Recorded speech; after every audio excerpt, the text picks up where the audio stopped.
overklaim gitu, tidak boleh. Misalnya obat yang berasa obat bahan alam, tapi kemudian mengklaim bisa mengobati A, bisa mengobati B, bisa mengobati C, dan ini kan banyak. Itu tidak boleh gitu. Makanya misalnya kalau kosmetik yang menggunakan merkuri, itu kan efeknya instan. Sedangkan kosmetik itu kita tahu tidak ada yang instan kan, tidak ada yang cepat. Ditemukan ada produk yang berbeda dari di labelnya itu tidak sesuai dengan apa yang pada saat awal dia mengajukan registrasi, berbeda begitu. Nah, itu masuk dalam kategori pidana tentu saja. Pidananya itu maksimal 12 tahun penjara.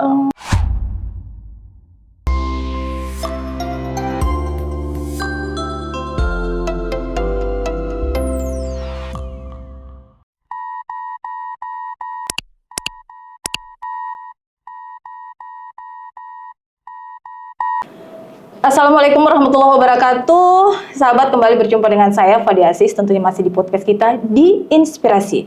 Ruang hangat untuk berbagi cerita secara santun dan tentunya bukan hanya berbicara, tapi kami juga berusaha untuk menyentuh sahabat semua yang ada di rumah. Baik sahabat, tentunya kita selalu mengangkat topik-topik yang menarik yang terjadi di sekitar kita, dan hari ini alhamdulillah sudah hadir bersama kita seorang narasumber. Beliau adalah Bapak Burhan Sidobejo. Beliau adalah Kepala Balai Pengawas Obat dan Makanan di Mamuju Provinsi Sulawesi Barat. Apa kabar Bapak? Alhamdulillah sehat. Terima kasih sudah bersedia datang ke podcast kami. Balai Pengawas Obat dan Makanan, biasa kita singkat dengan BPOM. Itu biasanya kita santer mendengar di medsos banyak sekali. Colek BPOM, colek BPOM. Itu kenapa dicolek-colek BPOM? Nanti kita akan lanjut percakapannya, perbincangannya sahabat. Dan mungkin Bapak mengawali perbincangan kita hari ini. BPOM, supaya masyarakat dan sahabat semua yang ada di luar lebih paham sebenarnya BPOM itu apa. Dan mungkin Bapak jelaskan dulu tupoksinya, tugas fungsi dari Balai Pengawas Obat dan Makanan itu sendiri. Iya, jadi terima kasih Ibu Fadia sudah mengundang kami untuk hadir di podcast ini. BPOM itu apa? Yang pertama saya menyampaikan secara formal dulu bahwa Balai Pengawas Obat dan Makanan di Mamuju itu nomenklatur nama organisasi kami. Jadi Balai Pengawas Obat dan Makanan di Mamuju. Di Mamuju menunjukkan bahwa kami beralamat kantor itu di Mamuju, tapi wilayah kerja kami itu Sulawesi Barat. Jadi semua wilayah administrasi pemerintahan yang ada di wilayah Provinsi Sulawesi Barat itu menjadi wilayah pengawasan kami, mulai dari Polewali, Majene, Mamuju, Mamuju Tengah, Pasangkayu sampai dengan Kabupaten Mamasa, itu menjadi wilayah kerja kami. Jadi meskipun namanya Balai POM di Mamuju, tetapi wilayah kerja kami meliputi wilayah Provinsi Sulawesi Barat. Ini yang pertama dulu mengenai keberadaan kami ya, karena masih ada beberapa yang menyampaikan kepada kami bahwa karena namanya Balai POM di Mamuju, kami berada di bawah pemerintah Kabupaten Mamuju begitu ya. Padahal kami ini instansi vertikal, jadi di pusat namanya Badan Pengawas Obat dan Makanan, dan itu berada di bawah di bawah koordinasi langsung dari bertanggung jawab kepada Presiden Republik Indonesia. Jadi tidak di bawah kementerian, tapi di bawah langsung dari Presiden Republik Indonesia. Kemudian tugas kami itu apa sebenarnya di wilayah ya?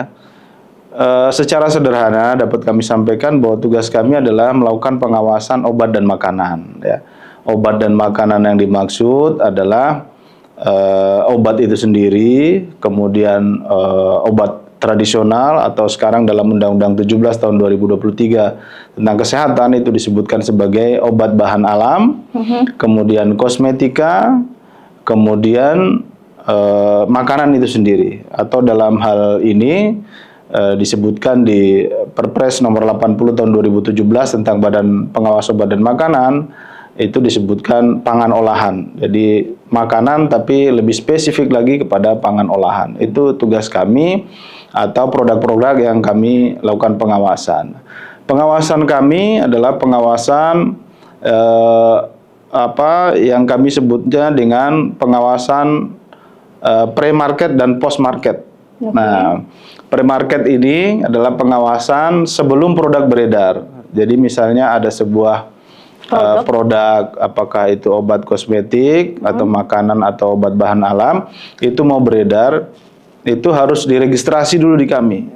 Diregistrasi itu nanti bentuknya kalau lolos registrasi adalah nomor izin edar. Tapi registrasi itu sendiri dilakukan dalam bentuk evaluasi. Jadi semua hal dievaluasi di situ, dari produknya dievaluasi, kandungannya dievaluasi, kemudian label, kemasan itu dievaluasi. Jadi, kalau di situ kemudian produk tersebut dinyatakan lulus evaluasi, artinya dia memenuhi standar mutu, keamanan, khasiat atau kemanfaatan itu terpenuhi, baru dia kemudian diberikan registrasi berupa nomor izin edar. Nah, itu pengawasan dari sisi pre-market. Jadi sebelum beredar. Kemudian pengawasan post-market. Nah, pengawasan post-market inilah yang kemudian itu dilakukan oleh seluruh unit pelaksana teknis Badan POM di Indonesia, di seluruh Indonesia. Kami di seluruh Indonesia itu ada 76 unit pelaksana teknis atau UPT. Itu dalam bentuk di Balai Besar Pengawas Obat dan Makanan, kemudian Balai POM, Balai Pengawas Obat dan Makanan, dan ada Loka Pengawas Obat dan Makanan. Badan Balai Loka. Jadi ada 3 klasifikasi UPT di seluruh Indonesia. 76 UPT inilah yang melakukan pengawasan post-market. Pengawasan post-market itu apa yang kami lakukan? Yang kami lakukan yang pertama adalah petugas pengawas kami itu terjun langsung ke lapangan, mendatangi sarana itu bisa toko, apotik, puskesmas, rumah sakit dan seterusnya, melakukan pengawasan secara langsung gitu. Itu melakukan pengawasan sarana. Kemudian yang berikutnya post market yang kami lakukan adalah melakukan pengujian. Jadi teman-teman itu ke lapangan, kemudian membeli sampel ya di beberapa sarana itu, kemudian dibawa ke kantor dan dilakukan pengujian di laboratorium. Itu yang kedua. Kemudian pengawasan yang ketiga adalah kami juga melakukan pemberdayaan kepada masyarakat. Jadi ini bentuk pengawasan yang berbeda tentunya dengan yang dua tadi itu ya, yang pengawasan langsung dan pengujian. Pemberdayaan kepada masyarakat itu dalam bentuk komunikasi, edukasi, dan informasi kepada masyarakat. Jadi pemberdayaan begitu. Kenapa kami merasa ini penting juga KIE ini sebagai bagian dari pengawasan? Karena dengan era digitalisasi saat ini gitu, masyarakat untuk mendapatkan obat dan makanan itu tidak lagi hanya datang kepada toko, ke apotik memerlukan obat, tidak hanya datang ke situ, dengan media sosial, melalui daring ya, mereka belanja online bisa mendapatkan barang-barang itu. Nah, inilah kenapa kami harus KIE ini penting kami lakukan, karena dengan membekali masyarakat itu dengan pengetahuan yang cukup tentang obat dan makanan, mereka bisa memilih ya, memiliki kemampuan untuk memilih produk mana ini yang bisa digunakan, yang bisa dikonsumsi, dan produk mana yang tidak gitu. Atau dengan kata lain, mana produk yang terdaftar dan mana yang tidak terdaftar, itu kami sampaikan pada saat edukasi itu kepada masyarakat. Itu. Baik, terima kasih Pak Kabale atas uraiannya. Ini sahabat semua, jadi di awal kita sudah terbuka nih. Tupoksi, tugas fungsi pokok dari Balai Pengawas Obat Makanan di Mamuju. Jadi sudah dijelaskan Pak Kabale bahwa meskipun namanya, nomenklaturnya di Mamuju, namun wilayah kerjanya se-Sulawesi Barat, dari Paku sampai Suremana. Jadi dari dari 6 kabupaten itu wilayah kerja dari BPOM Mamuju, di Mamuju. Kemudian tadi kalau kita mengatakan bahwa pengawas obat dan makanan, Bapak sudah menjelaskan bahwa ada 2 pengawasan, bentuk pengawasan post market dan pengawasan pre-market. Jadi, sahabat, biar kita clear, kita bedakan dulu. Kita pre-market, post-market. Yang pre-market dulu. Yang tadi kita sudah diberikan bahwa kalau ada post-market, ya salah satunya adalah uji, kemudian ada KIE. Nah, kita ke pre-market dulu. Oke, Pak Kabale, ini pre-market tadi sudah disampaikan bahwa ketika pre-market ada sebuah produk, entah itu obat, entah itu kosmetik, entah itu makanan. Nah, ketika akan diproduksi, akan didistribusikan ke masyarakat, akan dijual ke masyarakat, maka itu harus melalui proses registrasi. Registrasi ini Badan POM. Laksanakan di Badan POM. Balai POM ya. Di balai juga bisa dilakukan registrasi atau langsung ke pusat? Di Badan POM. Sekarang yang menghandle semua bentuk registrasi di Badan POM. Di Badan POM. Tapi prosesnya? Prosesnya bisa Di secara balai? daring. Jadi kami itu hanya merekomendasikan di tingkat balai, kami hanya merekomendasikan setelah melalui pendampingan, kemudian pendampingan pelaku usaha ya yang akan melakukan registrasi produk, lakukan pendampingan sampai kemudian menerbitkan sertifikat ya kepada yang menerbitkan Badan POM. Balai POM di Mamuju menerbitkan sertifikat rekomendasi bahwa bisa nomor registrasinya atau cara produksinya memenuhi cara-cara yang Coba sesuai ketentuan. Mengerucut lagi nih, kita ke kosmetik misalnya. Jadi sahabat itu kan ada tadi sudah disampaikan Pak Kebalai, ada obat herbal ya Pak ya. Obat bahan alam. Obat bahan alam, maaf bahasanya obat bahan alam, kosmetik dan makanan. Kita mengerucut dulu ke kosmetik misalnya, karena ini yang sangat santer di masyarakat Bapak ya. Di mana-mana orang yang penting tahu racik A, racik B, racik C, kemudian jadilah krim, gitu. Nah, sekarang kita tanya ke Bapak Kabalai, andai saya seorang owner, istilahnya owner, saya seorang owner, saya ingin memproduksi, apa yang harus saya lakukan? Saya ke Balai POM. Iya. Jadi yang pertama untuk menjadi pengetahuan kita bersama bahwa sebelum produk beredar, produk obat dan makanan beredar, dia harus memiliki izin edar dulu. Izin edar itu dipersyaratkan oleh undang-undang. Jadi Undang-Undang 17 tahun 2023 itu tentang kesehatan, di situ disebutkan bahwa semua obat, semua sediaan farmasi dan makanan sebelum beredar itu harus memiliki izin edar. Nah, itu wajib. Wajib. Nah, itu dulu yang harus dipahami. Izin edar tidak boleh beredar. Itu. Kenapa izin edar itu menjadi wajib? Karena sebelum izin edar terbit tadi, saya sudah sampaikan di depan, ada evaluasi keamanan, khasiat, mutu, kemanfaatan itu dievaluasi. Dievaluasi itu artinya diperiksa semua, diperiksa by scientific base berdasarkan ilmu pengetahuan. Ini kandungan ini berbahaya atau tidak, efek sampingnya apa, risikonya dan seterusnya, labelnya bagaimana, apakah berlebih-lebihan. Kan ada orang yang ingin membuat produk kemudian dalam labelnya pun menjanjikan sesuatu yang berlebihan ya. Nah, itu juga dilarang, tidak boleh gitu. Overclaim gitu, tidak boleh. Misalnya obat yang obat bahan alam, tapi kemudian mengklaim bisa mengobati A, bisa mengobati B, bisa mengobati C, dan ini kan banyak. Itu tidak boleh gitu. Jadi evaluasi itu sebelum beredar.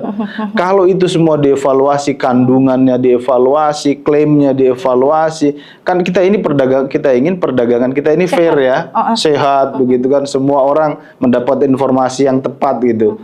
Nah, kalau itu semua sudah terpenuhi, baru kita berikan izin edar oleh Badan POM. Pak Kepala, izin, apakah bisa saya mengambil kesimpulan kalau sudah disampaikan tadi Pak Kabalai bahwa untuk mengeluarkan izin edar, maksudnya gini, sebuah produk tidak boleh beredar kalau tidak ada izin edar. Dan izin edar itu dikeluarkan oleh Badan POM dengan melalui beberapa step by step. Pokoknya banyak hal yang dilalui. Ya Pak ya? Secara pengetahuan, secara apa, pokoknya segalanya harus betul-betul melalui uji tes baru bisa diberikan izin edar. Safety. Nanti safety baru bisa diberikan izin edar. Apakah saya bisa mengambil kesimpulan dari hal ini bahwa semua produk, entah itu kosmetik, obat, dan makanan yang sudah memiliki izin edar itu sudah sehat dikonsumsi oleh masyarakat? Betul. Jadi secara ideal ya, ini kan kita bicara idealnya ya, kalau penyimpangan di lapangan gitu kan ada ya. Itu berarti ini dulu. Jadi kita idealnya dulu kita bicara. Yang ideal adalah kalau sebuah produk sudah diberikan nomor izin edar, maka dapat dijamin produk itu aman. Sudah lolos evaluasi keamanannya, khasiatnya, mutunya, semua sudah dijamin itu aman. Ya, secara ideal ya begitu ya. Yang terjadi itu seperti itu. Harusnya lolos, berarti dia ideal untuk dikonsumsi, untuk digunakan, untuk dimanfaatkan, terpenuhi semua standarnya. Begitu. Nah, ini sekarang kita masuk ke kasus nih. Kalaupun di lapangan belakangan akhirnya ada temuan misalnya sudah ada ada izin edarnya, ternyata ada pelanggaran yang dilakukan oleh produsen nakal, gimana? Jadi kita tidak menafikan ya di lapangan itu ketika sebuah produk sudah diberikan izin edar dan kita berharap sebenarnya dia bertanggung jawab terhadap izin edar itu kan di undang-undang juga disebutkan bahwa siapa yang memproduksi dia harus bertanggung jawab terhadap keamanan mutu dan seterusnya, itu kan di undang-undang disebutkan Sudah begitu.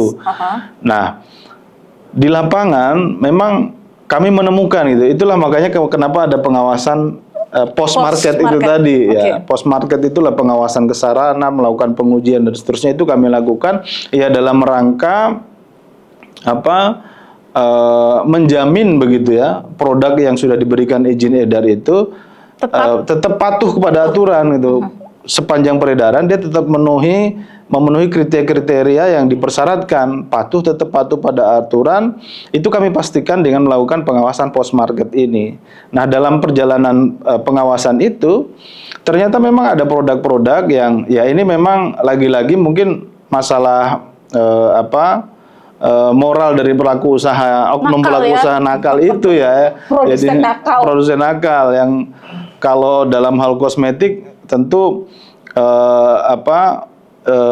dengan modal yang kecil tapi ingin menghasilkan keuntungan yang sebesar-besarnya begitu.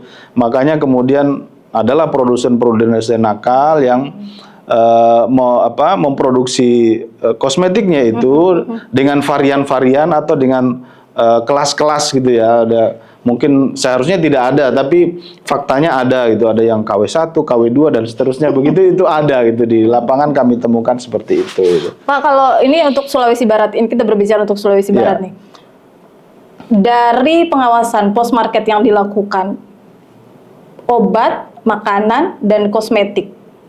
Kosmetik masuk obat ya Pak ya? Masuk dalam sediaan farmasi. Sediaan farmasi ya. Dari semua produksi yang ada, yang mana yang paling sering didapatkan atau ditemukan di lapangan melanggar gitu loh? Apakah makanan, kosmetik atau semuanya ada ditemukan pelanggaran ya. Jadi misalnya kayak kosmetik. Pelanggarannya itu gimana Pak? Apakah dia kadaluarsa kah, ataukah labelnya yang overclaim, ataukah paketnya yang tidak memenuhi syarat atau seperti apa? Ya, jadi misalnya kalau dalam hal kosmetik itu kami temukan di lapangan ada produk kosmetik yang mengandung bahan berbahaya ya, mengandung merkuri misalnya begitu ya.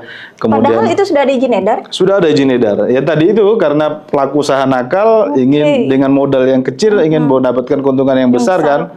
Makanya misalnya kalau kosmetik yang menggunakan merkuri itu kan efeknya instan. Sedangkan kosmetik itu kita tahu tidak ada yang instan kan, tidak ada yang cepat. Dia memang mungkin bekerjanya pelan ya, tapi akan ada hasil itu. Tapi kalau dia mengandung bahan yang dilarang, misalnya mengandung merkuri, kemudian mengandung soda api, ada yang mengandung soda api itu, ya. Kemudian ada juga yang mengandung asam salisilat. Nah itu kan instan. Nah, masyarakat kita itu kan inginnya begitu ya, menggunakan langsung ada hasil. Kan itu yang diharapkan begitu. Nah, dengan pelaku usaha nakal ini menggunakan bahan-bahan yang dilarang itu kan berharapnya orang percaya ya bahwa produknya memberikan efek. Karena konsumen juga itu Pak, konsumennya juga. Nah itulah tadi kami KIE itu dalam rangka itu. Betul ya, karena konsumennya juga. Jadi sahabat jangan mau instan, yang biasa-biasa aja. Karena yang instan juga nanti kita akan berbicara dengan Bapak bagaimana parahnya kalau pakai yang instan-instan. Pak, kita selesaikan dulu dengan post market, pengawasan post market. Kemudian ada ditemukan produsen nakal yang mencampur krim-krimnya itu dengan bahan berbahaya. Temuannya itu seperti apa? Apakah ketika itu teman-teman di BPOM melakukan sidak ke toko-toko atau ke supermarket, minimarket misalnya, ataukah menunggu ada laporan? Atau seperti apa proses pengawasan pos ini yang dilakukan oleh teman-teman di BPOM? Jadi kami kan itu di Balai POM di Mamuju itu kan pengawasan itu kan sudah menjadi tugas dan fungsi ya. Jadi tidak menunggu ada laporan.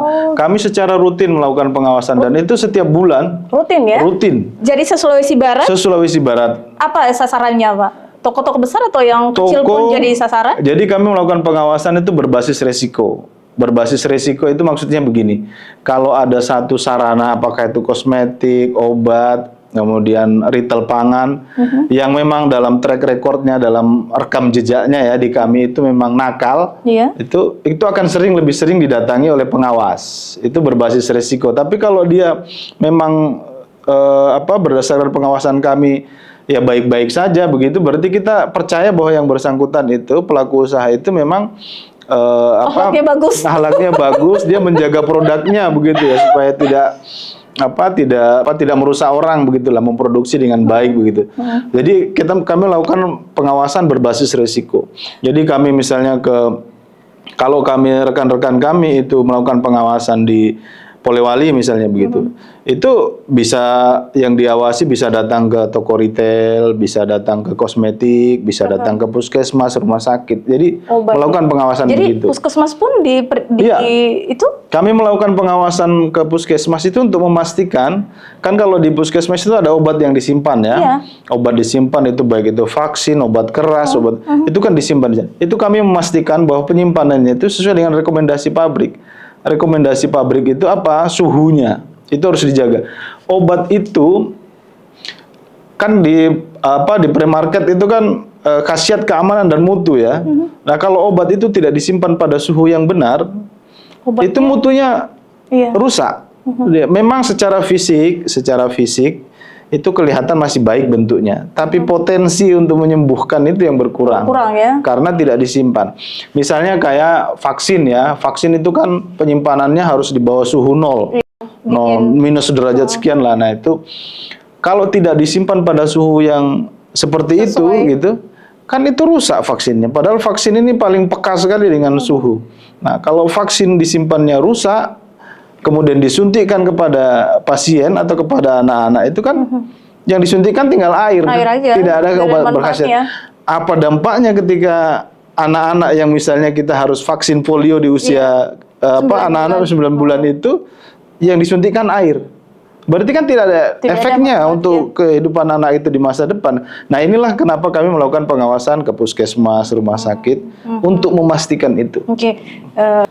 Pengawasan dilakukan di rumah sakit dan puskesmas. Apakah selama ini ada temuan bahwa ada di beberapa puskesmas melakukan penyimpanan obat yang tidak memenuhi standar? Ada beberapa ya dari penyimpanan, tapi tidak pada kalau kami sih menyebutnya penyimpanan yang tidak memenuhi syarat administrasi ya. Syarat administrasi itu misalnya tidak disimpan pada tempat yang benar, bukan pada suhu yang tidak benar. Mengerti ya? Teman-teman di sana tidak mengerti atau tidak tersedianya tempat? Ya, yang lebih sering sih memang tidak tersedianya, terbatasnya tempat ya. Misalnya begini, misalnya di kami itu kalau dalam cara distribusi obat yang baik, obat itu tidak boleh disimpan bersentuhan dengan lantai atau dengan dinding. Nah, itu kan tidak boleh. Itu kan kalau di lantai itu kan suhunya kan bisa berubah-berubah ya. Kalau siang panas, malam dingin begitu. Tidak boleh bersentuhan langsung dengan lantai atau dengan dinding. Nah, ini masih sering kami temukan. Harusnya menyimpannya menggunakan palet kayu itu kan. Nah, itu seperti itu. Atau misalnya yang kami temukan itu menyimpan obat-obat golongan psikotropika tidak pada lemari yang benar. Kan itu obat-obat yang golongan psikotropika itu penyimpanannya harus dalam lemari terkunci, anak kuncinya ada 2 begitu dan seterusnya. Ada persyaratan seperti itu. Hal-hal yang seperti itu yang kadang-kadang karena abai ya sudah terbiasa. Jadi ya pada prinsipnya kami datang untuk mengingatkan kembali bahwa ini resikonya besar kalau menyimpannya seperti ini gitu. Atau misalnya obat-obat prekursor farmasi ya, golongan prekursor farmasi itu menyimpannya harus pada lokasi tertentu gitu kan. Kemudian ada pencatatan, ada kartu stok opname oleh penanggung jawab, bisa dipantau sewaktu-waktu. Jadi sambil melintas saja penanggung jawab bisa melihat jumlahnya sekian, begitu ada perubahan dan seterusnya begitu. Hal-hal seperti itu masih terjadi dan itu berarti edukasinya bukan cuma ke masyarakat dong, Pak? Ya, tentu kepada petugas juga, petugas kesehatan gitu. Jadi tidak hanya kepada masyarakat, kepada petugas kesehatan juga kami lakukan edukasi itu. Pak, kembali ke produsen nakal. Nah, kalau ada produsen nakal nih, melakukan kesalahan, pelanggaran ya, melakukan pelanggaran. Saya mau tanya Pak, ketika produsen ini melakukan registrasi, apakah mereka melakukan alih atau kesepakatan atau perjanjian seperti itu? Ya, jadi ketika dia mengajukan sebuah produk, kan tadi sudah dievaluasi semua ya, keamanan, khasiat, Oke, mutu itu lolos. semua lolos semua. Nah, kalau dia sudah diberikan nomor registrasi, maka kemudian dia terikat dengan regulasi sebagai pemilik.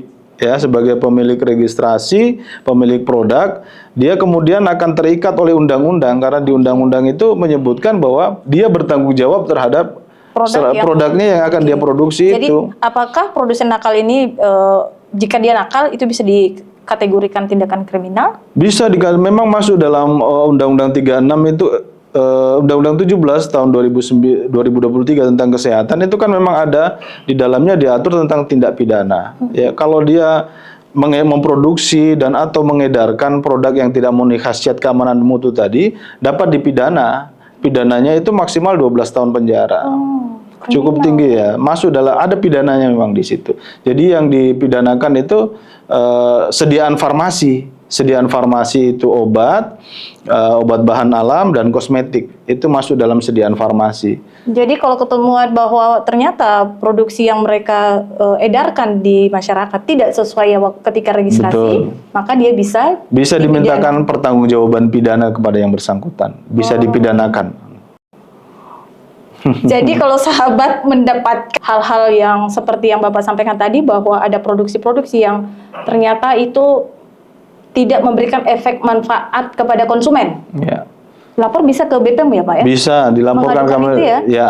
Dan kami sangat senang ketika ada masyarakat yang melaporkan ya, apalagi kalau di kemudian laporan itu dilengkapi dengan data yang jelas gitu ya, alamatnya fakta betul itu.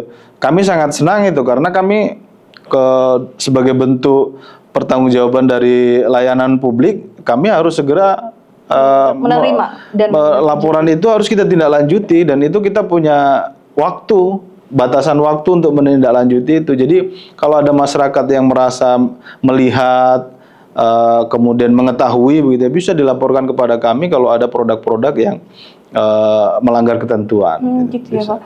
Ini kalau kita berbicara tadi tentang pelanggaran.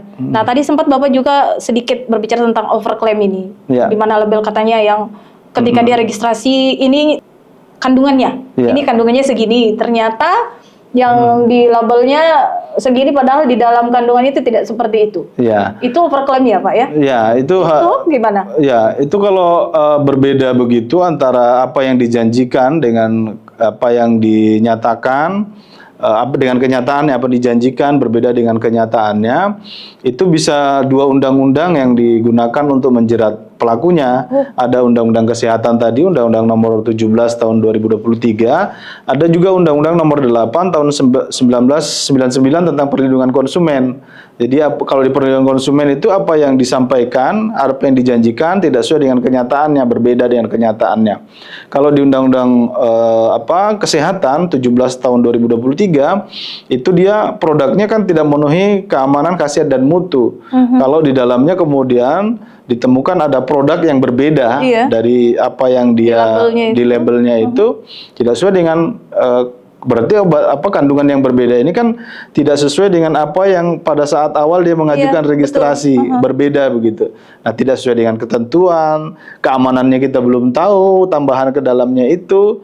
Nah, itu masuk dalam kategori pidana tentu saja, melanggar ketentuan di Undang-Undang 17 tahun 2023 itu. Ya. Berarti sebenarnya menjadi seorang pengusaha harus didasari dengan niat yang baik ya Pak? Harus dengan niat yang baik. Apalagi kalau dengan obat, makanan, waduh. Betul. Kalau niatnya tidak bagus, waduh. Karena ini kan produk-produk yang berkaitan langsung dengan masyarakat banyak. Iya, betul. Ya, ini yang tentu saja harus menjadi perhatian kita bersama. Ini produk berkaitan dengan masyarakat banyak, orang banyak. Satu saja produk kita itu tidak memenuhi ketentuan, itu yang mendapatkan resiko itu banyak orang gitu. Betul. Misalnya sajalah air minum dalam kemasan itu kan ya.